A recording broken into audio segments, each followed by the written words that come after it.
આપણે જોયું તે અનુસાર કે તુલ્ય ભાર જેને ઇક્વિવેલન્ટ વેઇટ કહેવામાં આવે તો તે કેવી રીતે મળી શકે તો કોઈ પણ પદાર્થનો અણુભારના છેદમાં n ફેક્ટર કરવાથી આપણને તે પદાર્થનો તુલ્ય ભાર મળે. હવે n ફેક્ટર જનરલી સામાન્ય રીતે શું હોઈ શકે તો એસિડની બેઝિકતા.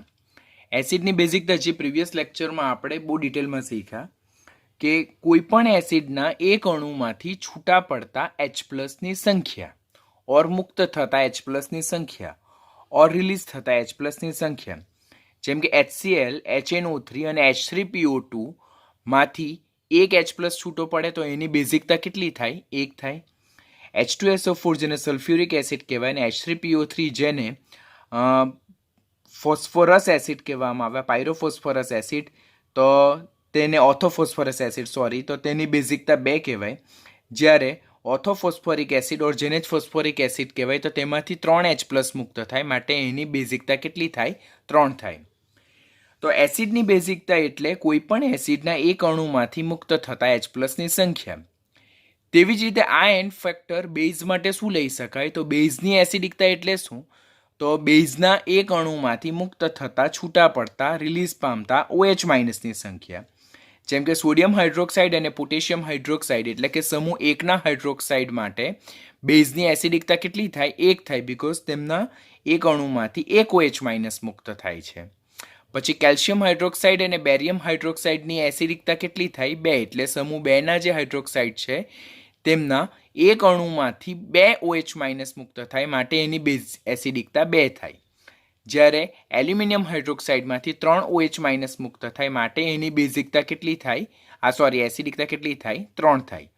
આમ બેઝની એસિડિકતા એટલે બેઝનો એક અણુમાંથી મુક્ત થતા છૂટા પડતા રિલીઝ પામતા OH- સંખ્યા. અને આ જ n ફેક્ટર તટસ્થ સંયોજનના કેસમાં શું બને તો તટસ્થ સંયોજનમાં કુલ ધન આયનનો વીજભાર ઓર કુલ ધન આયનની સંયોજકતા ઓર ધન આયનનો કુલ વીજભાર.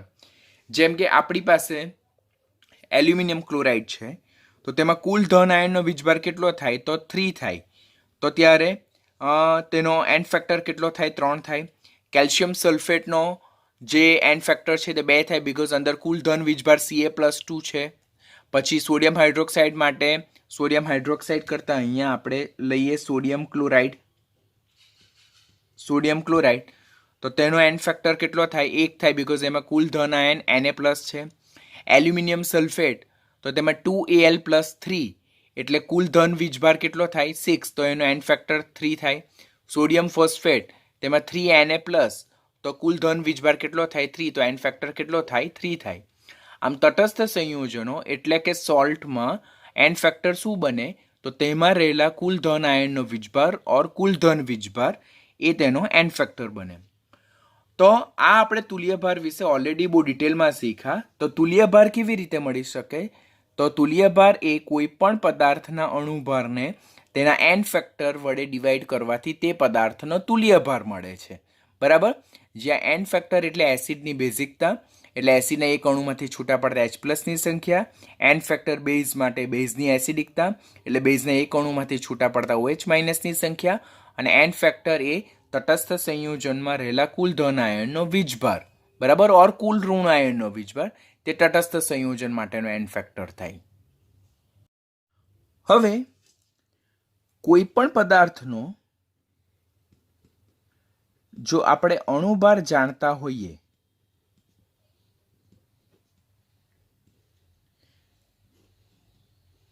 તો તે પદાર્થના મોલ શોધી શકાય. કેવી રીતે તો પદાર્થના મોલ શોધવા માટે પદાર્થનું વજન ના છેદમાં પદાર્થનું આણ્વીય દળ કરવું પડે. આપણને અણુભાર ખબર હોય, પદાર્થનું વજન આપેલું હોય તો પદાર્થના વજન ડિવાઇડેડ બાય પદાર્થનું આણ્વીય દળ કરવાથી તે પદાર્થના મોલ મળી શકાય. અને અણુભાર જાણતા હોઈએ તો અણુભારના છેદમાં n ફેક્ટર જો કરવામાં આવે તો આપણને શું મળે? તુલ્યભાર મળે. તુલ્ય ભાર જેને જ તુલ્ય દળ કહેવાય, જેને જ ઇક્વિવેલન્ટ વેટ કહેવાય, જેને જ ઇક્વિવેલન્ટ માસ કહેવાય. તો અહીંયા ઘણા બધા કન્સેપ્ટ ભેગા થાય છે. જો પદાર્થનું વજન ખબર હોય, જો પદાર્થનું અણુભાર ખબર હોય, તો પદાર્થના વજનના છેદમાં પદાર્થનું આણ્વીય દળ કરવાથી આપણને પદાર્થના મોલ મળે છે. અને જો પદાર્થનું અણુભાર ખબર હોય આપણને, તો પદાર્થના અણુભાર છેદમાં એન ફેક્ટર કરવાથી આપણને પદાર્થનો તુલ્યભાર મળે. એન ફેક્ટર શું છે તે આપણે ઓલરેડી અત્યારે લર્ન કરી ચૂક્યા છે, એટલે હવે હું તમને પાછો નથી એક્સપ્લેન કરતો. તો આમ પદાર્થના અણુભારના છેદમાં એન ફેક્ટર કરવાથી પદાર્થનો તુલ્યભાર મળે.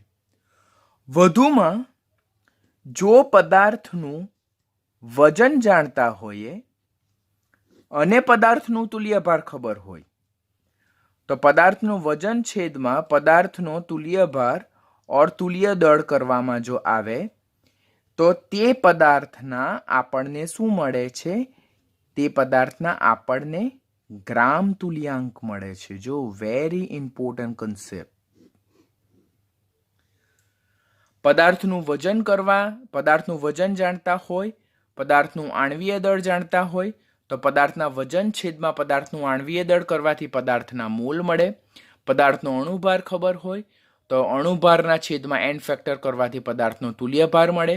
પદાર્થના વજનને પદાર્થના તુલ્યભાર વડે ભાગતા પદાર્થના શું મળે છે? ગ્રામ તુલ્યાંક. બરાબર? ગ્રામ તુલ્યાંક તેને શું કહેવામાં આવે છે? ઇક્વિવેલેન્સ. એને શું કહેવામાં આવે છે? ઇક્વિવેલેન્સ. બરાબર? એને ગ્રામ ઇક્વિવેલેન્સ કહેવામાં આવે છે. અને તુલ્યભારને શું કહેવામાં આવે છે? Equivalent wet. બંને ટર્મિનોલોજી યાદ રાખવાનું હોય. ઇક્વિવેલન્ટ અને equivalent weight both are different. Equivalent and equivalent weight, તુલ્યાંક અને તુલ્યભાર બંને ડિફરન્ટ છે. તુલ્યભાર કેવી રીતે મળે છે?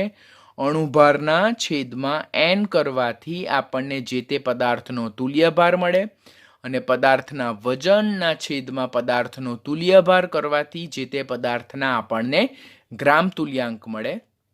That is called as a gram equivalent. તો ધીસ ઇઝ મોસ્ટ ઇમ્પોર્ટન્ટ. આપણને કમ્પલસરી ખબર હોવું જોઈએ કે પદાર્થના વજન છેદમાં પદાર્થનું આણ્વીય દળ ઓર મોલર દળ ઓર અણુભાર કરવાથી પદાર્થના મોલ મળે. પદાર્થના અણુભારને એન વડે આપણે ભાગવાથી પદાર્થનો તુલ્યભાર મળે. પદાર્થના વજનને પદાર્થના તુલ્યભાર વડે ભાગવાથી પદાર્થના ગ્રામ તુલ્યાંક મળે, જેને ગ્રામ ઇક્વિવેલન્સ કહેવામાં આવે છે. ને વધારે જો અંદર ડિસ્ક્રિપ્શનમાં જઈએ તો આપણે પદાર્થનું વજન, પદાર્થનો તુલ્યભાર કેવી રીતે મળ્યો? તો પદાર્થનો અણુભાર છેદમાં એન ફેક્ટર કરવાથી આપણને શું મળે? પદાર્થનો તુલ્યભાર મળે છે. Getting what I am saying? પદાર્થનું વજન છેદમાં પદાર્થનો તુલ્યભાર કરવાથી પદાર્થના આપણને ગ્રામ તુલ્યાંક મળે છે. હવે આ તુલ્યભાર કેવી રીતે શોધાય? તો પદાર્થનો અણુભારના છેદમાં એન ફેક્ટર કરવાથી પદાર્થનો તુલ્યભાર મળે. પદાર્થનું વજન એમ રહી, છેદનો છેદ બને અંશ, તો ધેટ ઇઝ એન ગુણ્યા પદાર્થનું વજન છેદમાં પદાર્થનો અણુભાર. અને આ સૂત્ર કોનું છે? તો આ સૂત્ર પદાર્થના મોલનું છે. તો ધેટ ઇઝ એન ક્રોસ પદાર્થના મોલ. Very most important. તો પદાર્થના મોલ અને પદાર્થના ગ્રામ તુલ્યાંક વચ્ચેનો સંબંધ શું? તો પદાર્થના ગ્રામ તુલ્યાંક એ કેવી રીતે મળી શકે? તો પદાર્થના ગ્રામ તુલ્યાંકમાં પદાર્થના મોલને એ પદાર્થના એન ફેક્ટર વડે ગુણવાથી જે તે પદાર્થના આપણને ગ્રામ તુલ્યાંક મળે છે. Very most important. એટલે પદાર્થના ગ્રામ તુલ્યાંક બે રીતે મળે. એક તો પદાર્થનું વજન ના છેદમાં પદાર્થનો તુલ્યભાર કરવાથી મળે, અને બીજું પદાર્થના મોલને પદાર્થના એન ફેક્ટર વડે મલ્ટીપ્લાય કરવાથી પદાર્થના ગ્રામ તુલ્યાંક મળે છે. વેરી મોસ્ટ ઇમ્પોર્ટન્ટ, બિકોઝ આના પછી જે તે બી કન્સેપ્ટ જે તુલ્યભાર તુલ્યાંકને લગતા આવે છે તેમાં આ વસ્તુ તમને ખૂબ જ કામ લાગવાની છે. તો પહેલા પદાર્થના વજનને પદાર્થના તુલ્યભાર વડે ભાગતા પદાર્થના ગ્રામ તુલ્યાંક મળે, જેને ગ્રામ ઇક્વિવેલન્ટ ઓફ સબસ્ટન્સ કહેવાય. હવે પદાર્થનો તુલ્યભાર કેવી રીતે શોધાય? તો પદાર્થનો અણુભારના છેદમાં એન ફેક્ટર કરવાથી પદાર્થનો તુલ્યભાર મળે. હવે છેદનો છેદ બને અંશ, એટલે એન ફેક્ટર ઉપર જાય તો પદાર્થનું વજનના છેદમાં પદાર્થનો અણુભાર મળે. અને આ જે પદાર્થનો વજનના છેદમાં પદાર્થનો અણુભાર છે તે શું છે? પદાર્થના મોલ. આમ જે તે પદાર્થના મોલને તેના એન ફેક્ટર વડે ગુણવાથી જે તે પદાર્થના ગ્રામ તુલ્યાંક એટલે કે ગ્રામ ઇક્વિવેલન્સ મળે. તો ગ્રામ ઇક્વિવેલન્સ ગ્રામ તુલ્યાંક શોધવા માટેના બે સૂત્ર છે આપણી પાસે. ક્યાં તો પદાર્થના વજનના છેદમાં પદાર્થનો તુલ્યભાર કરી નાખો, ક્યાં તો પદાર્થના મોલને એના પર્ટિક્યુલર એન ફેક્ટર વડે મલ્ટીપ્લાય કરીને પદાર્થના ગ્રામ તુલ્યાંક મેળવું. તો ગ્રામ તુલ્યાંક શોધવા માટેના ત્રણ સૂત્રો, આ બે સૂત્રો, સૂત્ર નંબર 1 અને સૂત્ર નંબર 2, આ બંને સૂત્ર તમારે ખાસ યાદ રાખવાના. તો this is important relationship between mole and molecular mass, પછી equivalent weight and molar mass, ત્યાર પછી equivalent weight and equivalent and particular mole of the particular substance. જેમ કે આપણને એક સિમ્પલ ક્વેશ્ચન પૂછવામાં આવ્યો કે 9.8 ગ્રામ H2SO4 ના ગ્રામ તુલ્યાંક શોધો. બરાબર? તો પહેલા તો આપણને કોઈ પણ પદાર્થના ગ્રામ તુલ્યાંક બે રીતે મળે. કોઈ પણ પદાર્થના ગ્રામ તુલ્યાંક બે રીતે મળે. એક તો પદાર્થનું વજન ના છેદમાં પદાર્થનો તુલ્યભારને જ તુલ્ય દળ, જેને જ ઇક્વિવેલન્ટ વેઇટ કહેવાય. આ ફર્સ્ટ ઇક્વેશન છે. અને સેકન્ડ ઇક્વેશન જે છે તો એન ફેક્ટર ગુણ્યા જે તે પદાર્થના મોલને મલ્ટીપ્લાય કરવાથી આપણને પદાર્થના ગ્રામ તુલ્યાંક મળે. આ ગ્રામ તુલ્યાંકને જ શું કહેવામાં આવે? ગ્રામ ઇક્વિવેલન્સ. એને જ ઇક્વિવેલન્સ પણ કહેવાય અને એને જ તુલ્યાંક કહેવાય. તો પહેલાં તો ધીસ ઇઝ મોસ્ટ ઇમ્પોર્ટન્ટ, આ તમારે ખાસ યાદ રાખવાનું. ધીસ ઇઝ મોસ્ટ ઇમ્પોર્ટન્ટ, આ આપણે ખાસ યાદ રાખવાનું. હવે આપણને અહીંયા કયો પદાર્થ આપ્યો છે? આપણને અહીંયા H2SO4 આપ્યું છે. બરાબર? તો અહીંયા H2SO4 નું વજન આપણને ખબર છે. તે કેટલું આપ્યું છે? 9.8 ગ્રામ. હવે H2SO4 જે છે તેનું મોલર દળ ઓર આણ્વીય દળ એ કેટલું થાય? તો 98 ગ્રામ થાય. કેવી રીતે? હવે ખ્યાલ આવે ને H2SO4 કે 2H plus S plus 4O, પછી હાઇડ્રોજનનું પરમાણુય દળ 1, સલ્ફરનું 32 અને ઓક્સિજનનું 16. તો 2 પ્લસ 32 એન્ડ 16 ચોક 64, 4 ને 2 6 ને 2 8 ને 6 ને 3 9. એટલે H2SO4 નું આણ્વીય દળ કેટલું થાય? 98 ગ્રામ. એટલે તમે આ બે માહિતી અને H2SO4 જે છે તો H2SO4 નો એન ફેક્ટર, એનો એન ફેક્ટર કેટલો છે? 2 છે. શા માટે 2 છે? બીકોઝ H2SO4 માંથી 2H પ્લસ વિયોજન પામે તો એનો એન ફેક્ટર કેટલો થાય? 2 થાય. તો હવે આના ગ્રામ H2SO4 માટે ગ્રામ તુલ્યાંક શોધવા હોય તો આપણે આટલી માહિતીનો ઉપયોગ કરવો પડે. તો H2SO4 ના ગ્રામ તુલ્યાંક ઇઝ ઇક્વલ ટુ H2SO4 નું વજન છેદમાં H2SO4 નું આણ્વીય દળ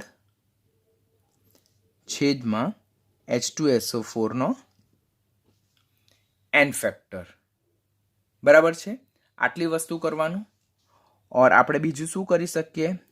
એન ફેક્ટર ક્રોસ H2SO4 નું વજન ના છેદમાં H2SO4 નું આણવીય દળ, અણુભાર ઓર મોલર દળ. હવે H2SO4 નો એન ફેક્ટર કેટલો છે? 2 છે. અહીંયા એનું વજન કેટલું આપ્યું છે? 9.8 આપ્યું છે. અહીંયા એનું આણવીય દળ કેટલું આપેલ છે? 98 આપેલ છે. તો આ 0.1 કેન્સલ થાય, તો એના ગ્રામ તુલ્યાંક કેટલા આવશે? 0.2 આવશે. આ શું છે? H2SO4 નું આણવીય દળ છેદમાં એન ફેક્ટર, એ એનો તુલ્ય દળ ઓર તુલ્ય ભાર છે. આમ કોઈ પણ પદાર્થના જો ગ્રામ તુલ્યાંક શોધવા હોય તો આપણને કેટલી વસ્તુ ખબર હોવી જોઈએ? જે તે પદાર્થનું વજન, જે તે પદાર્થનું આણવીય દળ, જે તે પદાર્થનો એન ફેક્ટર. બરાબર? ઘણી વખત આપણને વજન નહીં આપેલું હોય અને જે તે પદાર્થના મોલ આપેલા હોય, અને જો આપણને જે તે પદાર્થનો એન ફેક્ટર ખબર હોય તો પણ આપણે એના બેઝ પરથી આપણે જે તે પદાર્થનો ગ્રામ તુલ્યાંક શોધી શકીએ છીએ. જેમ કે વાત કરીએ આપણે તો મને NaOH ના 4 મોલ આપેલા છે. તો NaOH ના 4 મોલ જથ્થા માટે ગ્રામ તુલ્યાંક શોધો. આવો ક્વેશ્ચન આપણને પૂછવામાં આવ્યો છે. તો આપણને શું ખબર છે કે NaOH જે છે, તો અહીંયા NaOH ના મોલ કેટલા આપેલા છે? 4 આપેલા છે. NaOH નો એન ફેક્ટર કેટલો છે? એન ફેક્ટર વેરી ઇમ્પોર્ટન્ટ હોય, એટલા માટે તુલ્ય ભારને મેં તમને બહુ ડિટેલમાં સમજાવ્યું છે. N factor 1. શા માટે? બીકોઝ NaOH ના એક અણુમાંથી આપણને કેટલા OH માઇનસ છૂટા પડશે? એક OH માઇનસ છૂટો પડશે. હવે NaOH ના ગ્રામ તુલ્યાંક શોધવા માટે શું કરવું પડે આપણે? તો આપણને મોલ આપેલા હોય તો પર્ટિક્યુલર મોલને જે તે પદાર્થના એન ફેક્ટર વડે મલ્ટીપ્લાય કરવાથી જે તે પદાર્થના ગ્રામ તુલ્યાંક મળે આપણને. હવે NaOH નો એન ફેક્ટર કેટલો થાય? 1 મળે. અને એના મોલ કેટલા આપેલા છે? આપણને 4 આપેલા છે. તો આ જે સોડિયમ હાઇડ્રોક્સાઇડ છે તેના ગ્રામ તુલ્યાંક કેટલા થાય? 4 થાય. એટલા માટે આપણને જ્યારે જે તે પદાર્થના તુલ્યભાર ખબર હોય, જે તે પદાર્થનું વજન ખબર હોય, તેના બેઝ પરથી આપણે ગ્રામ તુલ્યાંક શોધી શકીએ. ઓર જે તે પદાર્થના મોલ આપેલા હોય તો જે તે પદાર્થના એન ફેક્ટર આપણને ખબર હોય તેના આધારે આપણે જે તે પદાર્થના ગ્રામ તુલ્યાંક શોધી શકીએ. ઓર ગ્રામ તુલ્યાંક ને આપણે જો ડિવાઇડેડ બાય એન ફેક્ટર કરીએ તો પદાર્થના મોલ બી મળી શકે. આમ જુદી જુદી માહિતીને આધારે આપણે એક પછી બીજી માહિતી મેળવી શકીએ છીએ. એક ગ્રામ તુલ્યાંક ઓર એક તુલ્યાંક જેટલો જથ્થો ધરાવતા ફોસ્ફોરિક એસિડના મોલ શોધો. આપણને આવો ક્વેશ્ચન આપેલ છે. આપણે અત્યારે શું જોયું કે પદાર્થના વજનના છેદમાં પદાર્થનો તુલ્યભાર કરવાથી આપણે પદાર્થના ગ્રામ તુલ્યાંક શોધ્યા, ઓર પદાર્થના મોલને પદાર્થના એન ફેક્ટર વડે મલ્ટીપ્લાય કરીને પદાર્થના ગ્રામ તુલ્યાંક શોધ્યા. હવે ગ્રામ તુલ્યાંક પરથી આપણે જે તે પદાર્થના મોલ શોધવાના. પહેલા તો આપણને જે ફોસ્ફોરિક એસિડ છે તેનું સૂત્ર ખબર હોવું જોઈએ. ફોસ્ફોરિક એસિડનું સૂત્ર શું છે? H3PO3. તો જે આ H3PO4 H3PO4 જેને ફોસ્ફોરિક એસિડ કહેવાય, અહીંયા જો 3 હોય તો એને ફોસ્ફરસ એસિડ કહેવાય. આ H3PO4 જેને ઓર્થોફોસ્ફોરિક એસિડ પણ કહેવાય અને ફોસ્ફોરિક એસિડ પણ કહેવાય. તો આ જે ફોસ્ફોરિક એસિડ છે તો તેના ગ્રામ તુલ્યાંક કેટલા આપ્યા છે આપણને? એના ગ્રામ તુલ્યાંક 1 આપ્યા છે. હવે આ જે ફોસ્ફોરિક એસિડ છે જેનું બંધારણ કેવું છે? આ પ્રકારનું છે. તો એના બંધારણમાં આપણી પાસે કેટલા OH છે? 3 OH છે. ધેટ મીન્સ એના એક અણુમાંથી 3 H+ છૂટવા પડે. તો આ જે ફોસ્ફોરિક એસિડ છે તો તેના એન ફેક્ટર કેટલા થાય? 3 થાય. હવે આપણને ગ્રામ તુલ્યાંકનું સૂત્ર ખબર છે કે ગ્રામ તુલ્યાંક is equal to n factor cross mole. આપણને આ સૂત્ર ખબર છે. તો મોલ કેવી રીતે મળે આપણને? તો mole is equal to gram તુલ્યાંક ડિવાઇડેડ બાય એન ફેક્ટર. આપણે ગ્રામ તુલ્યાંક અત્યારે શું હતું ને કે ગ્રામ તુલ્યાંક કેવી રીતે મળે, તો એન ફેક્ટરને મોલ વડે મલ્ટીપ્લાય કરવાથી જે તે પદાર્થના ગ્રામ તુલ્યાંક મળે. તો મોલ કેવી રીતે શોધાય, તો ગ્રામ તુલ્યાંકને એન ફેક્ટર વડે ડિવાઈડ કરવાથી આપણને જે તે પદાર્થના મોલ મળે. હવે અહીંયા આપણને જે H2H3PO4 છે તેના આપણને ગ્રામ તુલ્યાંક કેટલા આપેલા છે, 1 આપેલા છે. એના એન ફેક્ટર કેટલા આપેલા છે, 3 આપેલા છે. તો આ જે H3PO4 છે, તો આ H3PO4 જેને ફોસ્ફોરિક એસિડ કહેવાય, તો તેના મોલ કેટલા થાય, ધેટ ઇઝ 1/3 થાય. આ સ્ટેપમાં આપણે આગળ વધવું હોય તો કે આપણને ક્વેશ્ચન એમ પૂછવામાં આવે કે H3PO4 નું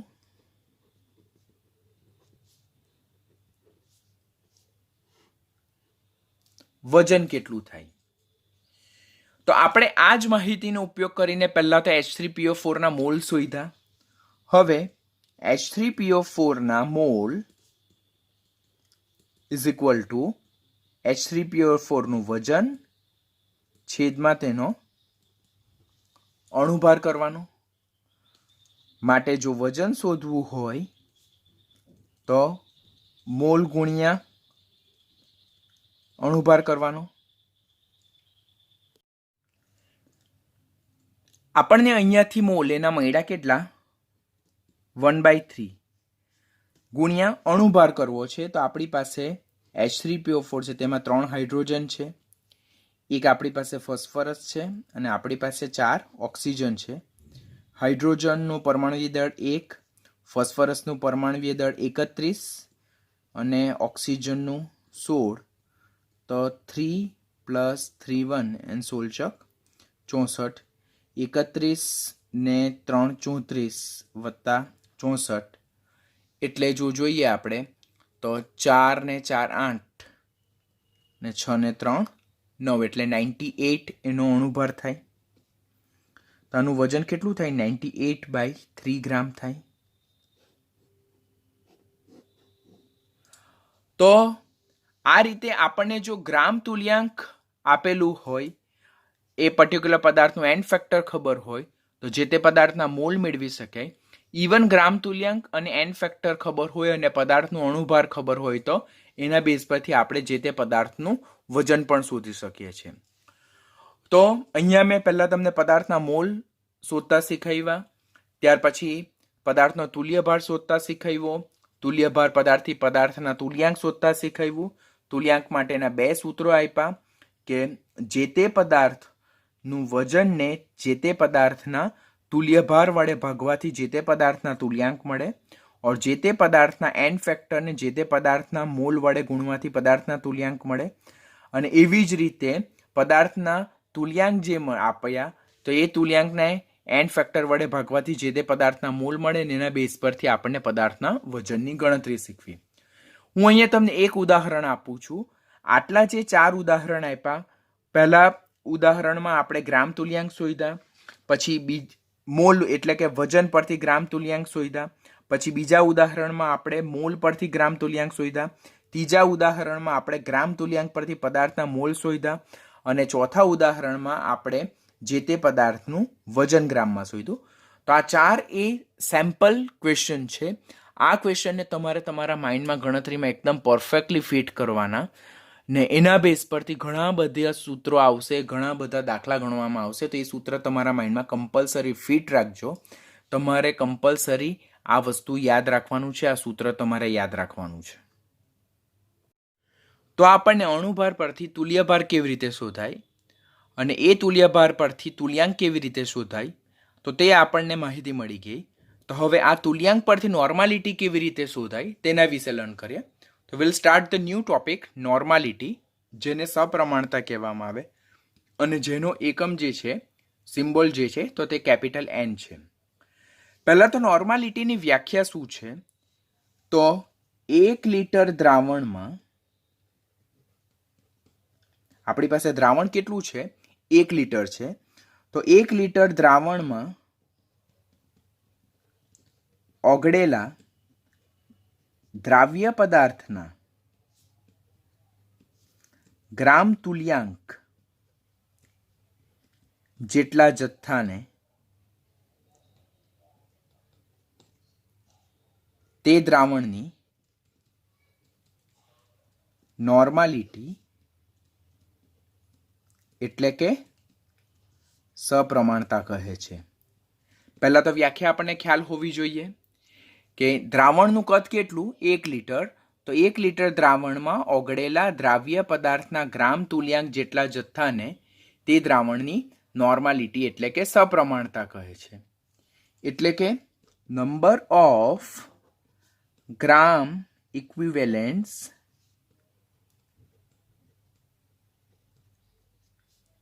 of the solute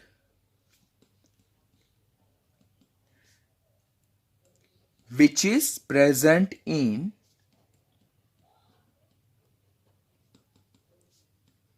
1 liter of the solution, that is called the normality. તો પહેલા તો નોર્માલિટી એટલે શું? તો આપણી પાસે 1 લીટર દ્રાવણ છે, તેમાં જે તે દ્રાવ્ય પદાર્થનો જેટલો ગ્રામ તુલ્યાંક જેટલો જથ્થો ઓગળેલો હોય તેને તે દ્રાવણની નોર્માલિટી એટલે કે સપ્રમાણતા કહે છે. or it is also defined as the number of gram equivalents of the solute which is present in 1 liter of the solution, that is called as the normality of the solution. એટલે આપણી પાસે એક પાત્ર છે, તે પાત્રમાં આપણી પાસે 20 લીટર જેટલો દ્રાવણ છે, 20 લીટર જેટલો દ્રાવણ છે અને આમાં આપણે ઈ તુલ્યાંક જેટલો શું નાખ્યો છે? આપણે દ્રાવ્ય પદાર્થ નાખ્યો છે. તો આપણી પાસે 20 લીટર દ્રાવણ છે જેમાં ઈ તુલ્યાંક જેટલો જથ્થો ધરાવતો દ્રાવ્ય પદાર્થ ઉમેરેલો છે. તો આપણને વ્યાખ્યા શું કહે છે? 1 લીટર દ્રાવણમાં. તો એના બેઝ પરથી આપણે આગળ વધીએ કે 20 લીટર દ્રાવણમાં 20 લીટર દ્રાવણ જે છે તેમાં ઈ તુલ્યાંક ઓર ગ્રામ તુલ્યાંક દ્રાવ્ય હાજર હોય તો 1 લીટર દ્રાવણમાં કેટલા તુલ્યાંક હાજર હોય? તો that is called normality. તો આમ 1 ગુણ્યા ઈ તુલ્યાંક કરીએ તો આપણને ઈ તુલ્યાંક મળે અને છેદમાં આપણને 20 લીટર મળે. જ્યાં કેપિટલ ઈ શું છે? કેપિટલ ઈ શું છે? દ્રાવ્ય પદાર્થના ગ્રામ તુલ્યાંકની સંખ્યા અને 20 લીટર શું છે? દ્રાવણનું કદ. શેમાં? લીટરમાં. તો આ રીતે નોર્માલિટી કેવી રીતે શોધી શકાય? તો નોર્માલિટી આપણે કેવી રીતે શોધી શકીએ? તો જે તે પદાર્થના ગ્રામ તુલ્યાંકની સંખ્યાને જે તે પદાર્થના દ્રાવણના કદ વડે ડિવાઇડ કરવાથી આપણને જે તે પદાર્થની નોર્માલિટી મળે. નોર્માલિટી કેવી રીતે શું થાય?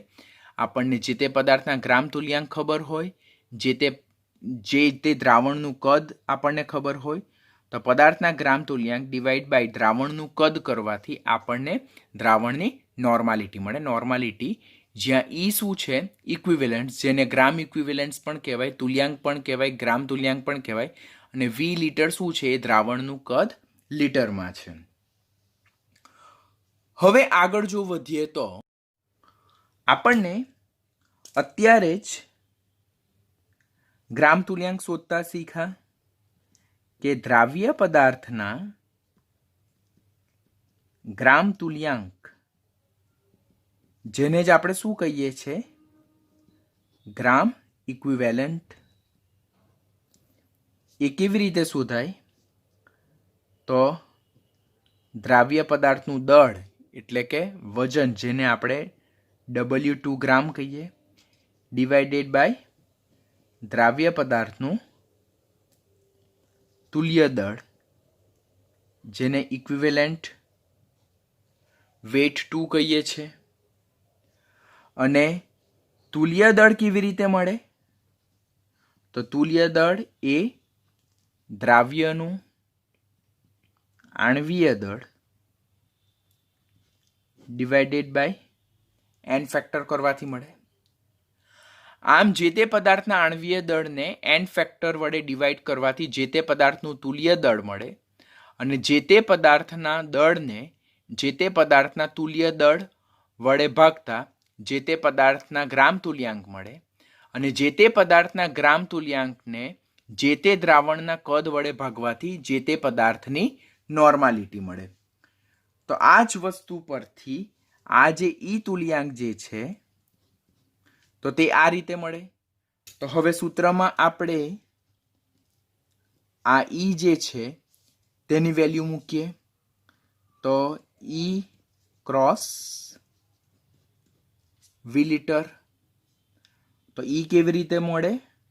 આપણને દ્રાવ્ય પદાર્થનું વજન છેદમાં દ્રાવ્ય પદાર્થનું તુલ્ય દળ અને ક્રોસ વી લીટર મળે.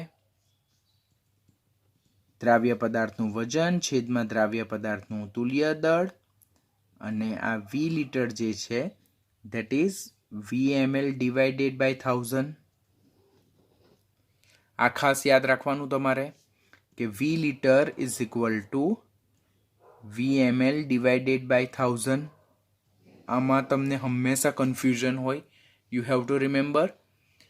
તો છેદનો છેદ બને અંશ, તો W2 by equivalent weight 2 cross 1000 divided by VmL. તો નોર્માલિટી શોધવા માટેના સૂત્ર કેટલા છે? 2 છે. ધીસ ઇઝ ઇક્વેશન 1 and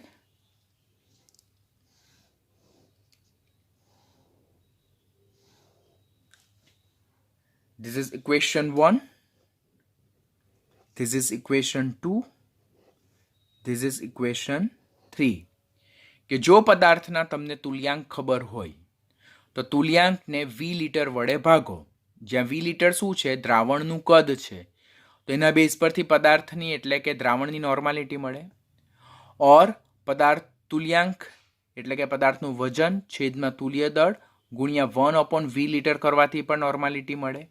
ઓર પદાર્થનું વજન છેદમાં પદાર્થનું તુલ્ય દળ ગુણ્યા 1000 દ્રાવણનું કદ ml માં કરવાથી પણ આપણને પદાર્થની નોર્માલિટી મળે છે. આમ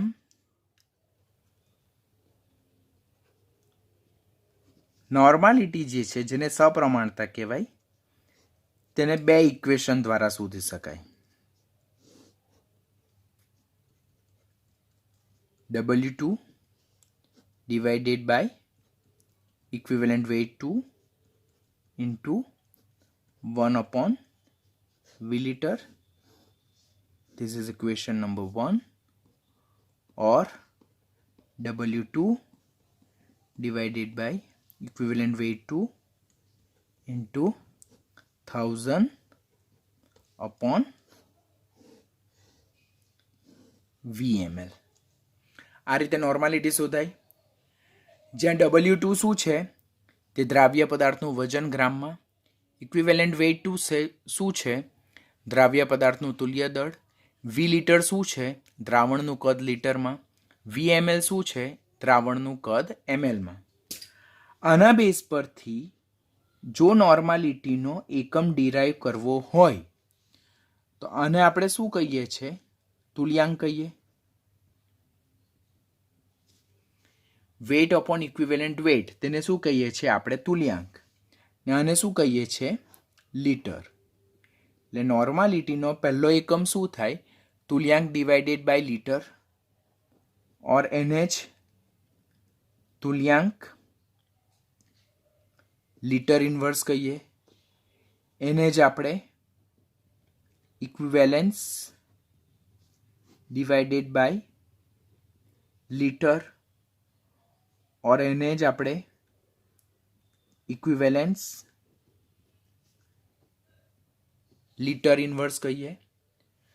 आ फर्स्ट एकम और सेकंड एकम शू कहेवाय के જ્યારે તુલ્યાંક જે છે તુલ્યાંક આ તુલ્યાંક છે તો આ તુલ્યાંકને જ્યારે 1000 વડે મલ્ટીપ્લાય કરેલા હોય, કેટલા વડે? 1000 વડે મલ્ટીપ્લાય કરેલા હોય તો ત્યારે એ શું બની જાય? મિલી તુલ્યાંક મળી જાય। તો મિલી તુલ્યાંક divided by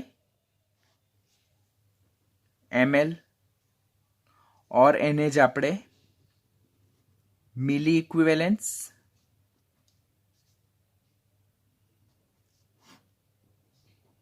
divided by ml કહીએ છીએ। તો these are the units of normality, કે આ બધા નોર્માલિટીના એકમ છે। જ્યાં મિલી તુલ્યાંક કેવી રીતે મળે? તો મિલી તુલ્યાંક ઇઝ ઇક્વલ ટુ તુલ્યાંક ગુણ્યા 1000। એટલે આ તુલ્યાંકને જો 1000 વડે મલ્ટીપ્લાય કરીએ તો આપણને મિલી તુલ્યાંક મળે। ઓર નોર્માલિટીને દ્રાવણનું કદ જે VmL છે તેના વડે મલ્ટીપ્લાય કરવાથી પણ આપણને શું મળશે? મિલી તુલ્યાંક મળશે। એટલે મિલી તુલ્યાંક શોધવા માટેના બે સૂત્રો, મિલી તુલ્યાંક શોધવા માટેના કેટલા સૂત્રો? બે સૂત્રો। તુલ્યાંકને 1000 વડે મલ્ટીપ્લાય કરો તો મિલી તુલ્યાંક મળે, और નોર્માલિટીને VmL વડે મલ્ટીપ્લાય કરો તો પણ મિલી તુલ્યાંક મળે। તેવી જ રીતે તુલ્યાંક પણ કેવી રીતે શોધાય? તો તુલ્યાંકમાં નોર્માલિટીને કોના વડે મલ્ટીપ્લાય કરવાનું? V લિટર વડે। નોર્માલિટીને V લિટર વડે જો મલ્ટીપ્લાય કરીએ તો આપણને શું મળે? તુલ્યાંક મળશે। આ તુલ્યાંકને જ આપણે ગ્રામ તુલ્યાંક પણ કહીએ। हाँ, तुल्यांक અને ગ્રામ તુલ્યાંકમાં there is nothing difference. Sometimes it is called as equivalent, sometimes it is called as a gram equivalent. Both are synonyms of each other. તો અહીંયાથી આપણને તુલ્યાંક અને મિલી તુલ્યાંક વચ્ચેનો ડિફરન્સ ખબર પડવો જોઈએ। મિલી તુલ્યાંક કેવી રીતે મળે? તુલ્યાંકને 1000 વડે મલ્ટીપ્લાય કરવાથી। અને મિલી તુલ્યાંક બીજી કેવી રીતે મળે? તો નોર્માલિટીને દ્રાવણના કદ જે ml માં આપેલું હોય તેના વડે મલ્ટીપ્લાય કરવાથી મિલી તુલ્યાંક મળે। અને તુલ્યાંક કેવી રીતે મળે? તો નોર્માલિટીને V લિટર વડે મલ્ટીપ્લાય, V લિટર એટલે શું છે? દ્રાવણનું કદ વડે મલ્ટીપ્લાય કરવાથી આપણને તુલ્યાંક મળે છે। હંમેશા કહું છું તે અનુસાર કે ઇન્ટરપ્રિટેશન અર્થઘટન ખૂબ જ ઇમ્પોર્ટન્ટ, કે આપણને આપેલું છે કે કોઈ પદાર્થનું વન નોર્મલ દ્રાવણ છે અને શું કહેવામાં આવે છે? એક નોર્મલ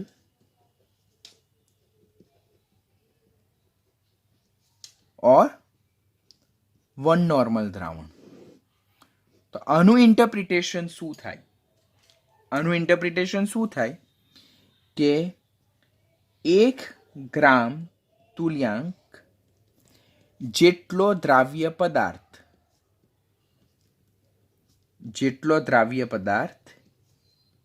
એ 1 લિટર દ્રાવણમાં ઓગળેલો છે। Very most important. હા, ઇન્ટરપ્રિટેશન ખાસ તમારે યાદ રાખવાનું કે વન નોર્મલ સોલ્યુશન और એક નોર્મલ દ્રાવણ એટલે શું? તો 1 ગ્રામ તુલ્યાંક જેટલો દ્રાવ્ય પદાર્થ એ 1 લિટર દ્રાવણમાં ઓગળેલો છે। તો આપણને એમ થાય સર એ કેવી રીતે? તો normality is equal to gram તુલ્યાંક ડિવાઇડેડ બાય V લિટર આપેલું છે। હવે આ આપણને 1 આપેલું છે, નોર્માલિટી આપણને કેટલી આપેલી છે? 1 આપેલી છે। તો એનો મતલબ શું થાય કે આ 1 ગ્રામ તુલ્યાંક જેટલો પદાર્થ એ 1 લિટર દ્રાવણમાં ઓગળેલો છે। અને 1 ગ્રામ તુલ્યાંક જેટલો પદાર્થ એટલે 1 ગ્રામ તુલ્યાંક ક્યારે મળે? તો એનો મતલબ શું થાય? જે તે પદાર્થના તુલ્યભાર જેટલો જથ્થો. તો જે તે પદાર્થના તુલ્યભાર જેટલો જથ્થો જ્યારે 1 લીટર દ્રાવણમાં ઓગળેલો હોય, એટલે કે 1 ગ્રામ તુલ્યાંક જેટલો જથ્થો જ્યારે 1 લીટર દ્રાવણમાં ઓગળેલો હોય ત્યારે બનતું દ્રાવણ શું કહેવાય? એક નોર્મલ દ્રાવણ કહેવાય. ઉદાહરણ તરીકે હું H2SO4 જેને હું સલ્ફ્યુરિક એસિડ કહું છું, તો આ જે સલ્ફ્યુરિક એસિડ છે તેના ગ્રામ તુલ્યાંક મને કેવી રીતે મળે? તો એના ગ્રામ તુલ્યાંક શોધવા માટે મારે સલ્ફ્યુરિક એસિડનું વજન છેદમાં મારે એનો તુલ્યભાર કરવો પડે. હવે સલ્ફ્યુરિક એસિડ જે છે તો તે સલ્ફ્યુરિક એસિડનો તુલ્યભાર કેવી રીતે શોધાય? તો સલ્ફ્યુરિક એસિડનો તુલ્યભાર શોધવો હોય તો મારે સલ્ફ્યુરિક એસિડનો અણુભારના છેદમાં n ફેક્ટર કરવું પડે. હવે સલ્ફ્યુરિક એસિડનો અણુભાર કેટલો છે? 98 છે અને એનો n ફેક્ટર કેટલો છે? 2 છે. તો સલ્ફ્યુરિક એસિડનો તુલ્યભાર કેટલો થાય? 49 થાય. હવે જો હું 49 ગ્રામ જેટલો સલ્ફ્યુરિક એસિડ લઉં તો 49 ગ્રામ જેટલો સલ્ફ્યુરિક એસિડ એટલે તો 49 જે છે તો 49 શું છે? તો એ સલ્ફ્યુરિક એસિડના તુલ્યભાર જેટલો જથ્થો છે. તો હવે સલ્ફ્યુરિક એસિડના ગ્રામ તુલ્યાંક જો હું શોધું તો વજનના છેદમાં અણુભાર, અહીંયા કેટલું મેં સલ્ફ્યુરિક એસિડનો જથ્થો લીધો? 49 ગ્રામ. અહીંયા તુલ્યભાર, અહીંયા સલ્ફ્યુરિક એસિડનો તુલ્યભાર કેટલો છે? તે પણ 49 છે. આ 49 કેન્સલ થાય એટલે શું થાય? 1 મળે. અને જ્યારે આ 1 ગ્રામ તુલ્યાંક H2SO4 એ 1 લીટર દ્રાવણમાં હાજર હોય તો ત્યારે એને શું કહેવામાં આવે છે? 1 નોર્મલ H2SO4 નું જલીય દ્રાવણ. કન્સેપ્ટ વેરી મોસ્ટ ઇમ્પોર્ટન્ટ છે, ખાસ કાળજી રાખજો કે આપણને સલ્ફ્યુરિક એસિડના ગ્રામ તુલ્યાંક કેવી રીતે મળે? તો એના વજનના છેદમાં એનો તુલ્યભાર કરવાનો.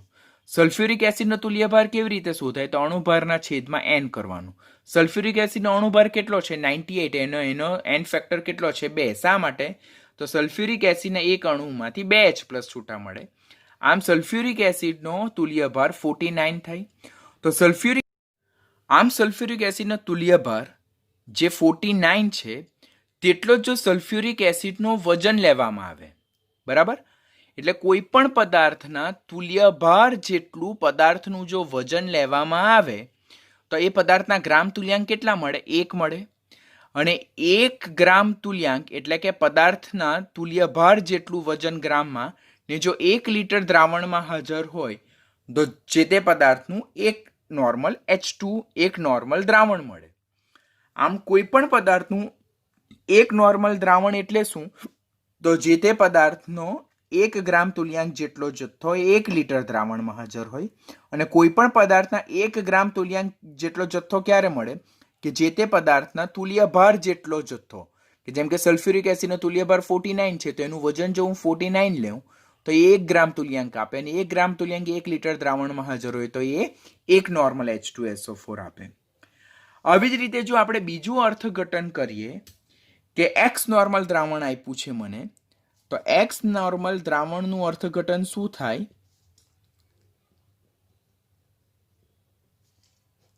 કે X ગ્રામ તુલ્યાંક જેટલો દ્રાવ્ય પદાર્થ એ 1 લિટર દ્રાવણમાં હાજર છે. ઉદાહરણ તરીકે લેમ તો મને એમ કીધું છે કે 5 નોર્મલ HCl નું જલીય દ્રાવણ. તેનો મતલબ શું થાય? 5 ગ્રામ તુલ્યાંક જેટલો HCl એ 1 લિટર દ્રાવણમાં હાજર છે. 5 ગ્રામ તુલ્યાંક જેટલો HCl એ 1 લિટર દ્રાવણમાં હાજર છે. તો આમ interpretation is very most important. બીજું, નોર્માલિટીની વ્યાખ્યામાં કદનો ઉલ્લેખ થાય છે.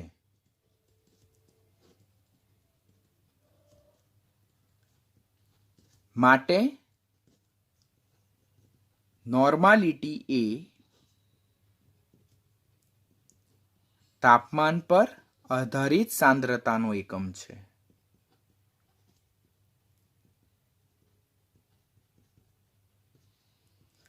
નોર્માલિટી એ તાપમાન પર આધારિત સાંદ્રતાનો એકમ છે. તો ક્વેશ્ચન એમ પૂછાય કે નોર્માલિટી એ તાપમાનની અસરથી સ્વતંત્ર છે. વિધાન સાચું કે ખોટું? તો એ વિધાન કેવું છે?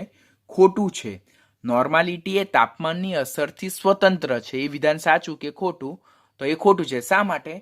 કારણ કે નોર્માલિટીની વ્યાખ્યામાં તો કદનો ઉલ્લેખ થાય છે. માટે નોર્માલિટી એ તાપમાન પર આધારિત સાંદ્રતાનો એકમ છે. It is dependent on temperature. Normality that is dependent on temperature. તો આજનો લેક્ચર વેરી મોસ્ટ ઇમ્પોર્ટન્ટ. જો આજનો લેક્ચરનું કન્ટેન્ટ ખ્યાલ આવ્યું હોય તો જ આપણને આના પછીના લેક્ચરમાં નોર્માલિટીને સાંદ્રતાના અન્ય એકમો સાથેનો સંબંધ પર આપણને ખ્યાલ આવશે. તો આજના લેક્ચરને પરફેક્ટલી ધ્યાનથી લર્ન કરજો. એક વખત વિડીયો લેક્ચર જોવાથી નહીં સમજ પડે તો repeat for 2 times, 3 times, 4 times and make it very clear.